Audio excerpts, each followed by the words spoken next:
ఈ రోజు పొద్దున పేపర్లో చూసాం. తెలంగాణలోడట ఒక బీఆర్ఎస్ ఎక్స్ ఎమ్మెల్యే ఇంట్లో చిందు విందు అని ఒక పార్టీ చేసుకున్నారట. ఆ పార్టీలో పోలీస్ రేడ్ అయ్యిందట. ఆ రేడ్ అయితే మన ఆంధ్ర రాష్ట్రానికి చెందిన ఏలూరు ఎంపీ పేరేంటి పుట్టా మహేష్ అట. పుట్టా మహేష్ అనేవాడు కూడా ఆ పార్టీలో డ్రగ్స్ తీసుకుంటున్నాడట. డ్రగ్స్ ని ఆ పార్టీని వీళ్ళు రేడ్ చేసినందుకు వీళ్ళందరూ కలిసి పోలీసుల మీద కాల్పులు కూడా జరిపారట. అయినా సరే పోలీసులు వీళ్ళందరినీ అరెస్ట్ చేసి డ్రగ్ టెస్ట్ చేపిస్తే ఈ పుట్టా మహేష్ అనే ఏలూరు ఎంపీ కొకేన్ పాజిటివ్ గా టెస్ట్ అయిందట. అంటే ఈయన డ్రగ్స్ తీసుకున్నట్టుగా పాజిటివ్ రిజల్ట్ వచ్చింది.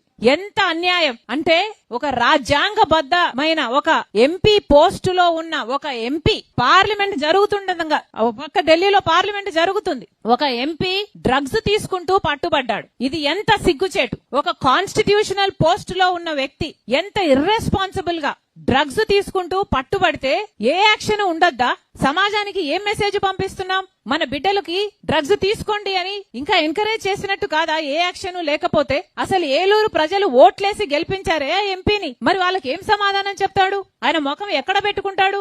ఆలోచన చేసుకోవాల్సిన అవసరం ఉంది. ఈ ఎంపీని వెంటనే ఎంపీ పదవి నుంచి డిస్క్వాలిఫై చేయాలని కాంగ్రెస్ పార్టీ గట్టిగా డిమాండ్ చేస్తుంది. అంతేకాదు డ్రగ్స్ అయితే విచ్చలవిడిగా అందుబాటులో ఉన్నాయి. జగన్మోహన్ రెడ్డి గారు ముఖ్యమంత్రిగా ఉండంగా పక్కన విశాఖపట్నం పోర్టుకి కంటైనర్లలో డ్రగ్స్ దిగుమతి అయ్యాయి. చూసాం, మనందరం పేపర్లో చూసి ఆశ్చర్యపోయాం. చంద్రబాబు గారు చెప్పిన మాటేమో డ్రగ్స్ మీద మేము డేగ కన్నుతో పరిశీలన చేస్తాం, డ్రగ్స్ ని పూర్తిగా అరికట్టాం, ఉక్కుపాదం మోపుతాం, డ్రగ్స్ రహిత ఆంధ్ర రాష్ట్రాన్ని చేస్తాం అని పెద్ద పెద్ద మాటలు చెప్పాడు చంద్రబాబు గారు. ఇప్పుడు ముఖ్యమంత్రిగా ఉన్నాడు మరి చంద్రబాబు గారు. మరి ఏం చేసినట్టు?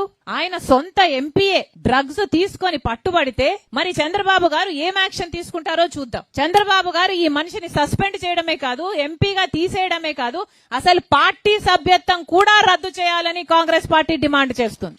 చంద్రబాబు గారిలో ఏ మాత్రం చిత్తశుద్ధి ఉన్నా ప్రజలకు ఒక ఎగ్జాంపుల్ సెట్ చేయాలి, లీడర్లకు ఒక ఎగ్జాంపుల్ సెట్ చేయాలి, యువతకు ఒక ఎగ్జాంపుల్ సెట్ చేయాలి అని ఏ మాత్రం చిత్తశుద్ధి ఉన్నా చంద్రబాబు గారు ఈ మనిషి చేత రాజీనామా చేయించాలి, ఆ పార్టీ నుంచి తీసేయాలని కాంగ్రెస్ పార్టీ డిమాండ్ చేస్తుంది.